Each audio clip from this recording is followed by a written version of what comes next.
Dude, I mean, we're seeing kind of a gambling epidemic within the NBA, which is like pretty funny, but it's also kind of alarming to the point of like, okay, like Gilbert Arenas, you're like a borderline fringe Hall of Fame player. There is no reason that you should be running an underground gambling ring out of your own mansion. You know what I think the NBA needs? I think they need someone to be around these guys and say, "Hey, you just made millions of dollars in the NBA. Let's maybe keep your hobbies legal. Let's maybe stay on the right side of the line. You made $75 million. How about let's not go to prison?" It makes way too much sense, And some people may say there's thousands of players who have been in the NBA and only 2 went to prison for gambling stuff yesterday. Correct. But think about the hundreds that didn't go to prison for gambling stuff yesterday. We're shooting at like 99.5%. Bang up job. I would say you guys have a massive problem. Yeah. Guys are getting behind bars this week. Think about it. Like the rec league team right now is like Terry Rozier, Gilbert Arenas, Marcus Morris, Malik Beasley, and like Glenn Big Baby Davis. You know what I mean? Like Big Baby's that's a in tough there. Squad. He's in there for different reasons. Yeah, different stuff. But at the same time, you got Jonte Porter coming off the bench. Yeah. Is he in prison? No. Okay, just banned. Yeah, just banned. Yeah, I mean, what is Marcus Morris? Is it Marcus or Markeith? I don't remember which one it is. It's Marcus. What is he? He made $106 million in his career. What is he doing stealing $256,000 from a casino? What are you doing? Also, how do you know it was him and not Markeith? They're the hair. I mean, twins. It's the hair. Yeah, okay. It's the hair. Yeah.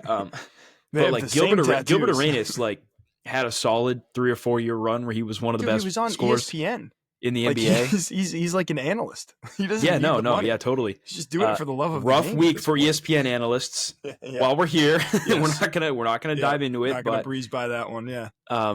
We all saw it coming.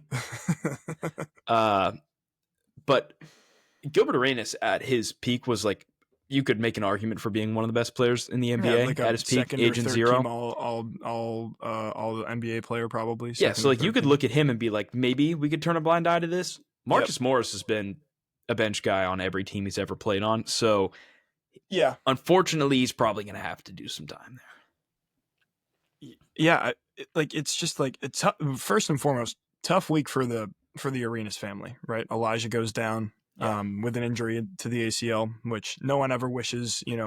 Hopefully he comes back stronger and gets to play his full year at USC, and then tears it up and goes to the NBA. But like, it is really strange, to like just have breaking news. Like you have a very successful podcast, Gilbert Arenas and Nick Young do. You're on Get Up every once in a while. You're on the Roundtable Talk for the NBA all the time. He is a guy that he speaks and miraculously people listen. Correct, because he says some stuff that's pretty dumb. You know what I mean? But he says a lot of stuff that's pretty dumb. Him and 5 others were allegedly operating an illegal gambling business. What if it was him, Nick Young, Brandon Jennings, like everyone that's on Gil in the Arena? Yeah, the one video of Gil in the Arena after the Pacers like beat the Knicks in game 1 of them all walking in with Pacers stuff on is a top 4 video that I've ever seen. It's so funny. Yeah, but like you were super successful, and then like I mean obviously like you can't have female escorts in your house, right? That you're giving to high profile clients. Like prostitution is not really looked fondly upon by the Federal Bureau of Investigation. And like, I don't know about you, but this is so shocking. Gilbert Arenas has been a model figure, especially for the youth. He stayed out of trouble for the majority of his career. Yeah. So this really blindsided me, to be honest with you. Yeah, him and Latrell Sprewell have like very clean, straightforward super records. Clean, yeah. Super clean. Serial number scrubbed right off clean. Yeah, I mean, like there's certainly an argument to be made like if like this was just like a household poker game, in which case like there's no reason that he should be indicted on anything. But at the same time, the odds of that being true are probably pretty low. And illegal gambling is like kind of frowned upon, especially when you've made so much money in your career and you have a successful career doing other things. That being said, the Gills Arenas, the Gills Arena podcast that comes out after this situation, I'm gonna listen to it for sure. I'm Yep. 100% listening to it. I hope they get like Jeff Teague on there. Like some other do guys. not. They do not get along very well. Really? I didn't know that. Yeah. There was like a huge beef that. with Jeff Teague and Brandon Jennings talking about a one-on-one basketball game. Oh god.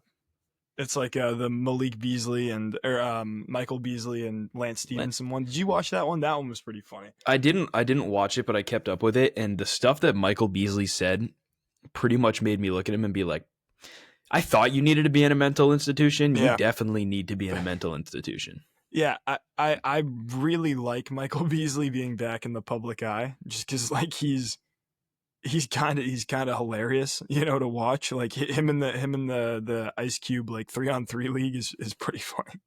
But him and Joe Johnson averaged 40 in that league. Yeah, I know. And then they like, did you see the video of him dancing like this? It was awesome. That thing was awesome. Yeah. So rough month for the Arenas family and rough NBA month. Players gambling. I mean,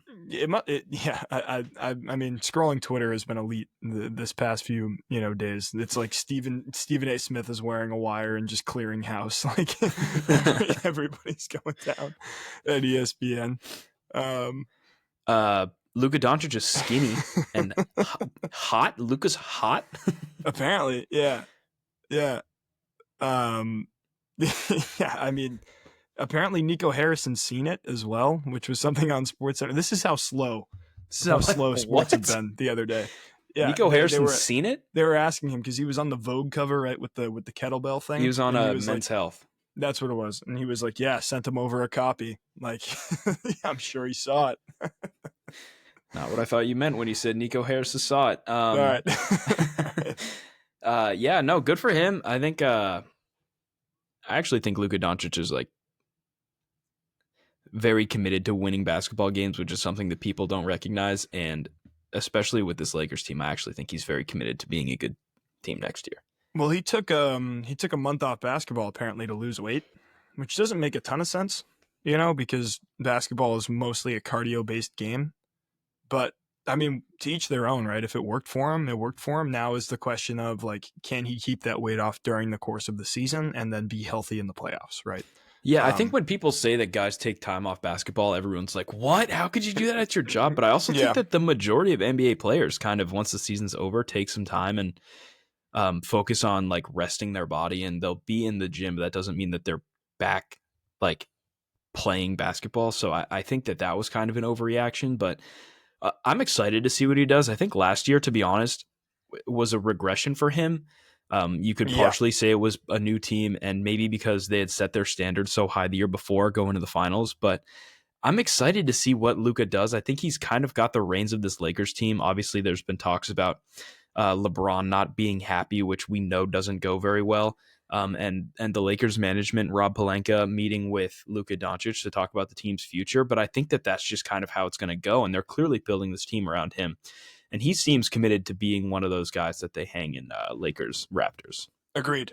And like, look, you obviously like going from playing with the Mavericks to going to playing with potentially the most storied franchise of the 21st century in the Los Angeles Lakers, like it is a step up, right? Like in market, in the amount of fans that they have, in the amount of pressure that's on you to perform night in and night out.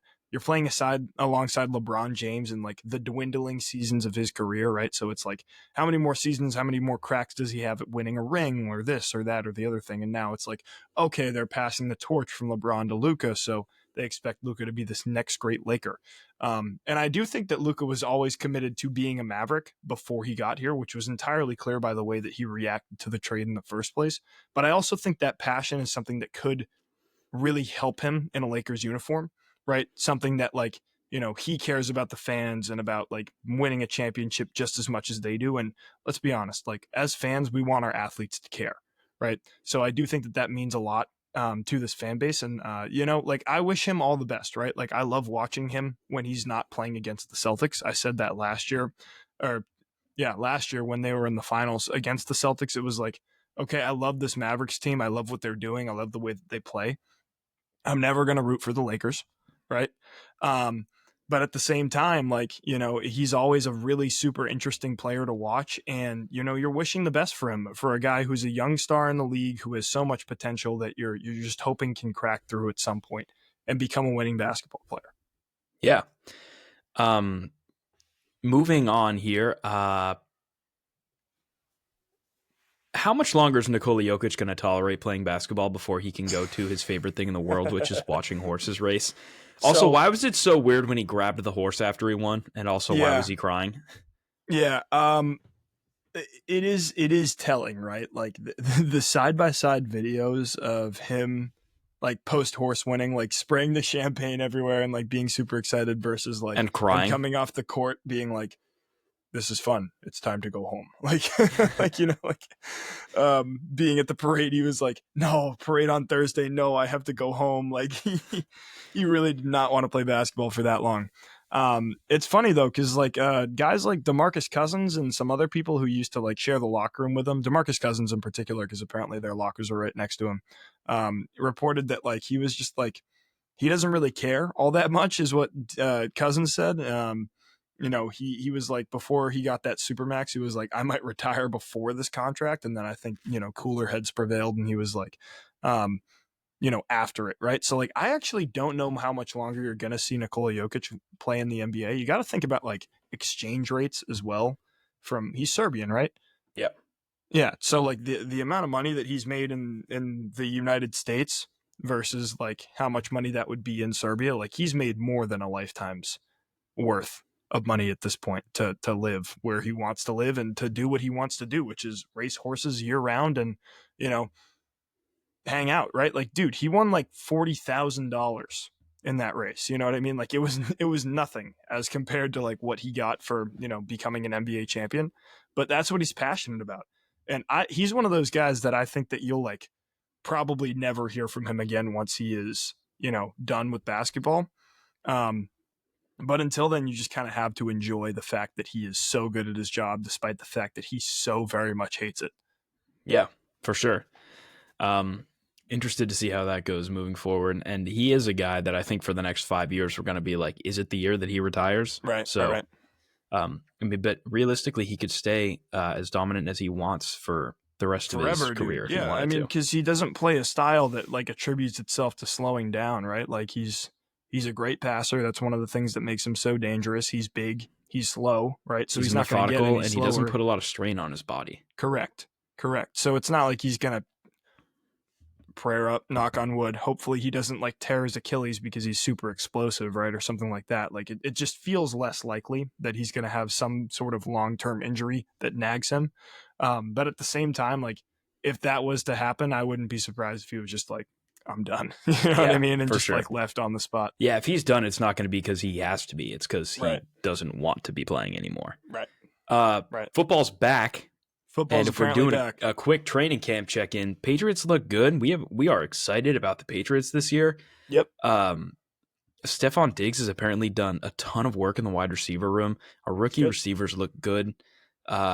Drake May looks really sharp so far in training camp, and this group of guys looks like had they been training together all offseason. I'm really excited to see how they do.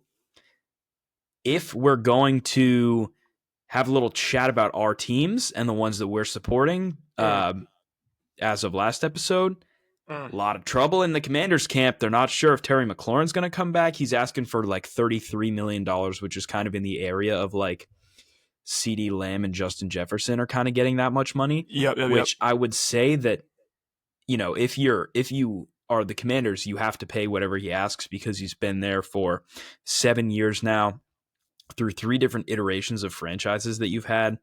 And he's kind of a demonstration of the team being like, all right, if you commit to us, we're going to pay you. And they haven't done that yet.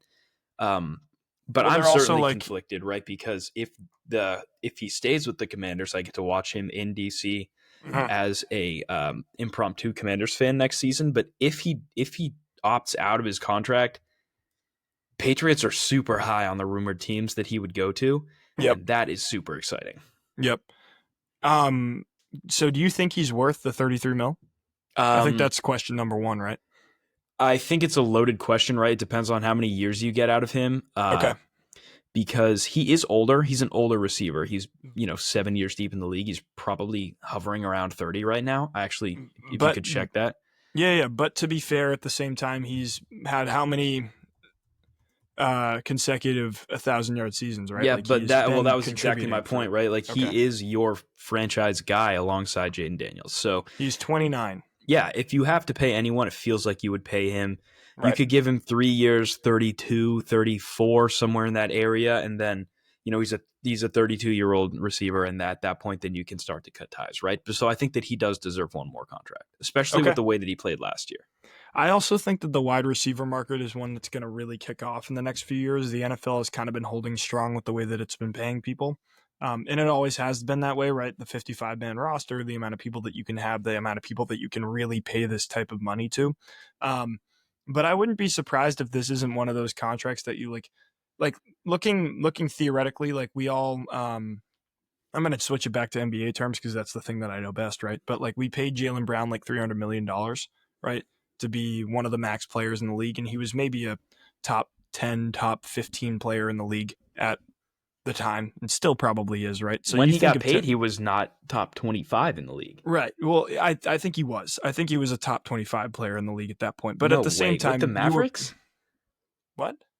Not When? Jalen Brunson. I said Jaylen Brown. I Oh, I'm meant Jaylen sorry. I'm Brown. sorry. I was talking about Jalen Um, Brunson. Yeah. Jalen Brunson's a completely different scenario, but and I may have said Brunson. That's my mistake. But Jalen Brown, you pay him the super max, and it was like the most expensive contract in the NBA. And now you look at contracts, what 2 or 3 years later, and Shea's getting $70 million a year, right? Like it just doesn't look as bad.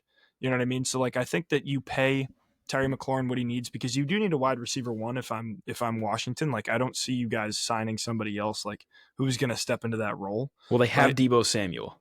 Correct, who they just signed, but he also just came off one of the worst seasons of his career, right? So you don't know what he's going to look like, in my opinion, because in the NFL more so than anything than anywhere else, like you see receivers have one really bad year and then continually don't perform well. Now a new OC, a new this, a new that. I think Debo Samuel will probably bounce back fine, but at the same time, it raises a little bit of a red flag. And now you're losing.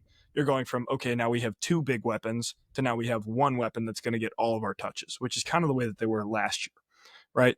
So I don't see why you can't pay him this much for a 2-3 year deal, like you said, and then potentially cut ties after you break that 30s threshold. Also, the NFL has its first game today. I'm probably going to watch the first drive, but it's the Hall of Fame game. The Lions and the Chargers are playing. The thing that sucks about the Hall of Fame game is you aren't even seeing second string guys. It is straight up third string quarterback, wide receiver, running. Like there is no one that you will know who's playing this game. But most people tune in just because it's football, which like can't blame them at all. Yep. What do you think is better to watch, the summer league or preseason football? So I enjoy watching the summer league personally for the first two games. Past that, don't care. I think the preseason is a little bit more indicative of what a final roster is going to look like through all four games because you will have quarterbacks and some people like that play all four preseason games. But in the same ilk, like for me, it's just the fact that I prefer watching basketball to football. But I think that like once you get all the rookies out that I don't want, like once Cooper Flagg stops playing, say, or like last year once Drake May got pulled, right, at whatever point that was, like I don't care anymore. You know what I mean? Like preseason game 4 just doesn't matter to me at all. See, so So I like watching preseason football. I think preseason game 1 doesn't matter at all, and preseason game 4 is the one that actually does matter because you'll start to see starters. okay, Um, I like watching preseason football over summer league because it's one game where I can watch like a rookie have a sick game and then be like, why isn't that guy getting touches all year long? right, Like all we right. watched we watched Kayshon Boutte have like 2 touchdowns in a Patriots preseason game and was like, why is he not getting the ball? Right? So like that kind of stuff really gets me excited. And it's football. Like for me, watching that first, second, third preseason game in summer is like so desperate to finally watch football again that Yeah, I yeah, end up sitting down and watching the whole thing and getting super into it. And right. it's almost like a nostalgia thing at this point. So I I don't love know that preseason that football. Drake May, he kind of looks like one of those guys like Tom Brady. I feel like I've seen him in Patriots blue before. So, I understand that take as well. And I get what you're saying. But I mean, I also just like guess I grew up with the whole like you go to Patriots practice when you can, like it's free, you go sit down, right? Living here in Foxborough, so it's kind of lost its luster on me. Like I don't really care as much as I once did, or if I ever did. Um, but yeah, I mean, for me, it's just like I think that the NBA Summer League is also completely. It feels completely the same as when an NBA rookie checks into their first game, right? Like that's the feeling I get versus like the NFL preseason. It doesn't feel like it has like Drake May checks in for his first preseason game. It's a way bigger deal, I think, than him checking in like week 3. I don't Yeah. know. That's just kind of how I feel about it. And Um, I could be wrong about that, but like, I think that when Cooper Flag checks in for his first game, I'm going to be watching it because I'm interested to see what he looks like against NBA talent, right? So that's just kind of how I I'm am. also super excited about Mike Vrabel, and it's become a Yeah, trend in Boston yeah, yeah. sports to have Joe Mazzulla show up to your practice I've seen that. because he's such a psycho that the Yep. second he shows up, everyone's like, "Is Joe Mazzulla going to kick the shit out of me in practice today?" Right, right, Because he's right. upset with my mentality. And is he going to show up in a Batman costume? Because a lot of guys tend to think that they're Batman. Mm-hmm. Joe Mazzulla genuinely thinks that he is like a masked vigilante that saves the city of Boston from a losing season. He sure does. Yeah, he sure does. Um, yeah, I agree. I think it's funny that you mentioned that because you see the pictures of him at preseason and you're like, oh, here's Joe Mazzulla. What are him and Mike Rabel realistically like talking about? Like what what are they? What's that conversation like? Um, but it's I would fun. be interested because I think Joe Mazzulla would have some great questions for Mike Vrabel. He's so strange, Yeah. Missoula. He's so strange. Hey, Mike, have you ever watched The Town? Maybe like once. All right, Alex, I've got a bit of an impromptu segment. We didn't talk about this before we got into the recording, Okay. but the Bleacher Report top 100 players list came out. Okay. I am going to spin a wheel. I don't know if that's going to focus. It's not. Just One, say you're gonna spin a wheel. I'm going to spin a wheel 1 to 100, Okay. and you really can't see it. You can't see it at Nope. all. Not at Okay, all. I'm going to spin a wheel 1 to 100. The number that it lands on, you are going to guess who that player is, Okay. and Do I'm I going get to. like hints or no hints? You're going to get 5 questions. 5 questions. Okay. Actually, I'll give you like 7 Give me questions. 7 questions. I like 7 I'll give you questions. 7 questions. Let me find who the player is first. Your number is 92 all time on the Bleacher Report list. Let me just make sure it's someone that you know. Okay. It is definitely not someone you'll be able to get. Let me spin again. It was Lenny Wilkins. Nope, wasn't getting that. You were never getting that. All right, your new number is 54. You're going to have Okay. 7 questions to find out who the 54th best player in NBA history is. Have you figured out who that is yet? Give me 2 seconds. Yep, I got it. Okay. East or West? Like for the majority of their career. I think I can only answer in yes or no format. Okay. Did this player play for the majority of like when you think of this player, did they play in the East? Yes. Okay. Is this player still active? No. No. All right. So now I'm thinking, right? So they played for the majority of their career in the East. They're no longer an active player. 54. This feels like a wing to me, probably more so than anybody else. Is this player a guard? I would say yes, but kind of a guard. Yeah, I would say a guard.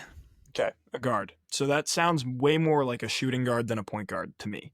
Not a player that like initially comes to mind. I mean, obviously, shooting guards, maybe like a Ray Allen type of guy, played the majority of his career for the Celtics and the Heat. I'm not going to fire a guess off right now, but that's kind of where my head's at. Were you at 3, 4, 3 questions? I'm at 3 questions, so I could narrow it down even more. Has this player won a championship? No. No championship. Okay, so that's a big one. Now I'm thinking like Dominique Wilkins, maybe Atlanta. Did this player play in the 1980s? I believe that he did play in the 1980s. Let me just double check that real quick. Okay. Yes, he played in the 1980s. Played in the 1980s. I'm liking Dominique Wilkins a lot as just like a baseline for shooting guard. What do we have? Four questions? Yeah. He didn't win a championship. That could be Reggie Miller too, maybe. Also at shooting guard. So I'm at 4 questions, you said? Yeah. All right. Man, how can I Wait. down? Eastern Conference. Eastern not Conference. Active. Not active. Guard championship. Played in the 80s. You're at 5 questions. Played in the 80s. Okay, 5 questions. So I got 2 more before I got to start rifling off a guess here. I'm liking Reggie Miller a lot for this one. I'm liking Dominique Wilkins as well. I'm going to fire. Did he play for the Indiana Pacers? Yeah, he did. Is it Reggie Miller? It is Reggie Miller. Bang, let's go, dude. That's huge. Good job. Bang, let's go. Yeah, I could have prepared for that better, but no, it's okay. Reggie Miller played 18 seasons, was only a 5-time All-Star. I was surprised by that. Correct. Yes, it feels low, but I think he wasn't like fantastic coming straight out of college. Is the way that I would describe him. Yeah. All right, so let's get into our ins and outs for this week. This week, I've got a bit of a strange in. I'm going to actually pull it up if that's all right with you. Yeah, it's fine with me. This might just take a second.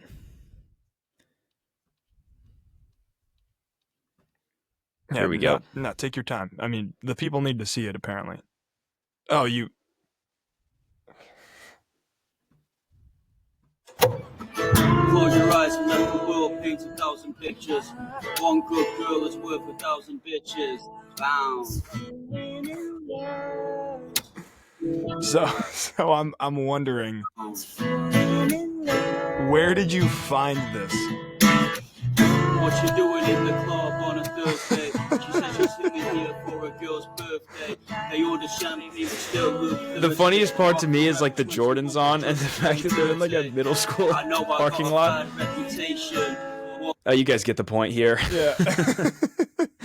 You guys get the point. I like how it's clearly filmed in like an elementary school parking lot, and it's like, imagine they were sitting around and they were like, yeah, dude, I have let's do Bound but on a guitar. Let's figure out an idea for a video. And it's like, it doesn't match at all. I don't know. I saw that. I was like, yeah, I'm totally in on this week. We need a little bit more of. And I thought that video was a joke when I first saw it. I went and looked at their page. Not a joke at all. It's actually the only cover that they've done. The rest of their songs are original. And that had me cracking up over this week. Yeah, I have that's funny. That is a funny one. I don't have an out, I don't think, but my in came in the past 24 hours. It relates to something that we talked about earlier with Gilbert Arenas. Nick Young's response to Gilbert Arenas being arrested was, whatever he said he did that shit. Might as well tell it like D-Lo. I think I'm going to start slipping that into conversation. I'm going to tell it like D-Lo. I'm going to tell it like D-Lo. That's all right. Yeah, I'm going to start saying that. I thought that was funny. So, and then he said, take Kenyon Martin next, which is pretty funny. That's a great response to when one of your best friends is arrested. One of your boys gets thrown in the clink. Yeah, Alex, when one of you, if you, God forbid, ever got arrested when you were put in the paddy wagon, I'd be like, he did it, and take Nick. Yeah, take Ankush Dwivedi. Take Ankush Dwivedi next. Do you have an out for this week?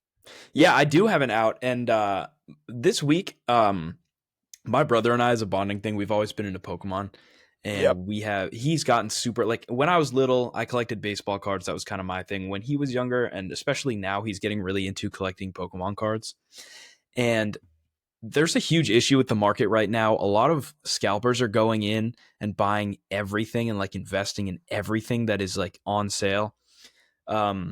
and there's nothing left. There's a huge shortage nationwide due to like people scalping and going in and reselling at a really high price.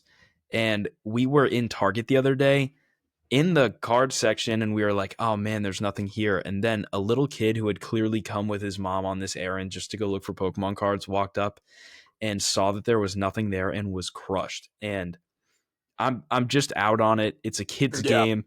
If anyone should be able to have it and afford it, it's the kids who can't afford to open 10 million packs but would be ecstatic about 2 or 3. Right. That's really what it's about. And it's just unavailable right now, and that really, really sucks to see. Yeah, that sucks. I agree. Like adults kind of ruin stuff for kids. It's not really a new theme. We talk about it with youth sports all the time. Like it just kind of is like that. Like, and it's unfortunate. It's unfortunate. For me, the thing that I'm out on is my computer dying. It's about to, so I'm about to impromptu go get my charger and plug my computer in before we get to the next segment. So this will be a little bit of dead air for 2 seconds, but it is a necessary thing. I have 5% battery left, and we will not get through the next part. Okay, I'll just cut this whole thing. Yeah, all right. Cool. All right, I'll be right back.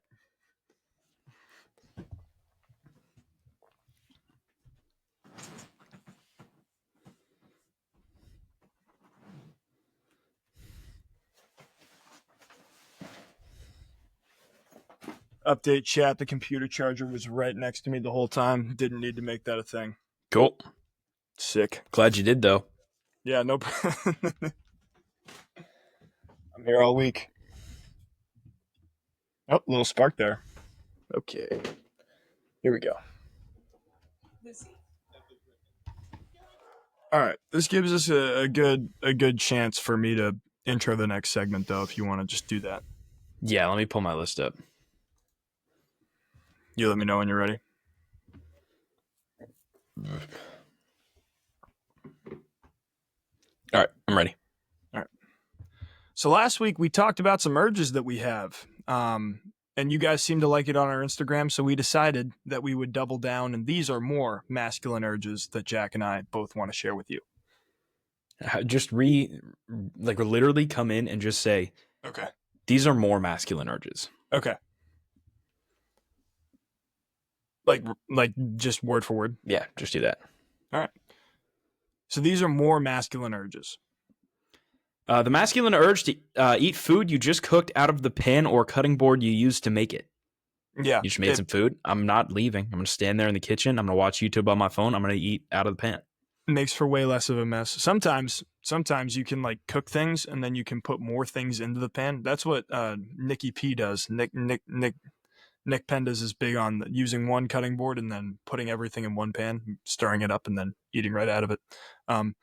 It kind of reminds me of like eating out of the pizza box. You know what I mean? Yeah. Like no reason to get a plate in those types of scenarios. I like that one. It's a good one. I have the masculine urge to win your family's annual pool largest splash competition against a bunch of fourth graders. I'm going to jump into that pool, yell cannonball, and have no regard for human life. And I think that most people can, attest to the fact that there's always one dad that just like absolutely takes the water out of the pool. And that's the guy that I want to be.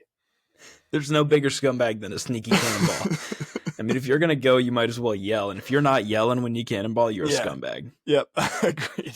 The masculine urge to see something heavy and try and pick it up, whether it be a weight or a rock, I'm going to probably try and pick it up just to see if I can. With your back, too. Oh, yeah. No legs. Yeah, no legs. I have the masculine urge to mow the lawn and then sit on the couch for the next 6 hours because you already accomplished something that day. Pretty nostalgic one for me there. I've got a big yard. I used to go out there with no shirt, mow the lawn, and then come home and leave a trail of grass like Hansel and Gretel all over my house for the next 6 hours. You're probably red as hell, too. Came in, had that sun poisoning like feeling of just being super tired because I fell asleep with my head in between the cushions and lost all the grass on the couch. I've got the masculine urge to sit on the couch and press play on a 22-minute Tiger Woods highlight video. Look, we got to separate the guy from the art, and he was an incredible golfer. Every time Tiger Woods highlights go in my feed, I'm watching them. Yeah, agreed. I also love how the commentators were like always doubting him. They were always like, "There's no way Tiger Woods, the best golfer I've ever seen, is gonna pull this off." And then he does it, and they're like, "Wow, that was pretty cool." yeah. Yeah, golf announcers were lame back then. They were like, "He won't hit the golf ball." Yeah. Oh my god, he hit the golf ball. All right, I have the masculine urge to go to go to Sky Zone and relive the glory days at the trampoline dunk hoop. Just getting up in the air, doing some 360s, some cool stuff. Making the minimum wage employees who stand next to the dunk hoop like judge your dunks and like rate how high they would be at the NBA Slam Dunk Contest. Always a fun time. Yeah, I think piggybacking off that, getting into the dodgeball pit and throwing 70-mile-an-hour heaters just to be the fastest guy out there. Yep. Maybe toss a few flips into the foam pit if you're like that. Yeah, I mean, some people can't do that. I could try. I think you're one of the people that probably can't do that. Nope. No chance. I've got the masculine urge to see a cool animal and want to pick it up. This one kind of goes off my rock one earlier. Yep. I was working today and I saw a pond that had a bunch of bullfrogs in it, and I was like, I want to pick one of those guys up. Yeah, that's a good one. It's a good one. I mean, your brother is a notorious frog watch person. Oh, for sure. He's huge. Frogs fear Gavin Byrne. Yeah. I haven't seen a frog at the Byrne residence in some time, and I know why. Like the answer is Kevin. They've been overhunted. I have the masculine urge to throw rocks off elevated surfaces at things that may or may not be in the vicinity of some things that are also valuable. Which is kind of a mouthful, but like, you know, when you're throwing rocks like over a boat or something like that, like into the water, it's a little bit dangerous. It's a little bit dicey. I'm not saying that I've always wanted to throw rocks into oncoming traffic, but at the same time, like I feel like it could be fun to like drop stuff into the road, you know? Yeah, I think in a similar vein, dropping rocks off high surfaces and seeing how long it is to hit the water and also how big the splash is. Yeah, I mean, that's just like, that's the classic one, but like you want a little bit more destruction, to be honest with you, right? Like a splash isn't really doing it for me. I've got the masculine urge to always have a hobby that nobody gives a shit about and trap everyone you see in a conversation about it. Chris Byrne. We all know a guy. We all know a guy who's got a hobby, whether that be golf or wine or something that nobody wants to hear about. And craft beer is a great example. Yes, that's a really good one. Yeah, just stuff that no one cares about. And then you have to sit there and listen to it. Yeah, I mean, it sucks. I think that's a good one. I have the masculine urge to be known by your order at the local dive bar / restaurant. You know, like you sit down at the bar stool and they're like, "Hey, here's your usual." Yep, having a place for everything, like having a bagel place and having a sandwich spot. Right. Yeah. Gyro shop, Euro shop. Could be. Yeah, it could be. GY. I don't know how to pronounce that. Jarvis, pull that up. Okay. All right, we'll be back next week to talk more about whatever's happening in the world of sports. But until then, as always, thank you for listening. Have a great weekend. This has been The Corner Office, and I'm Jack Byrne. I'm Alex Penders. Go on, thing. Let's go play video games.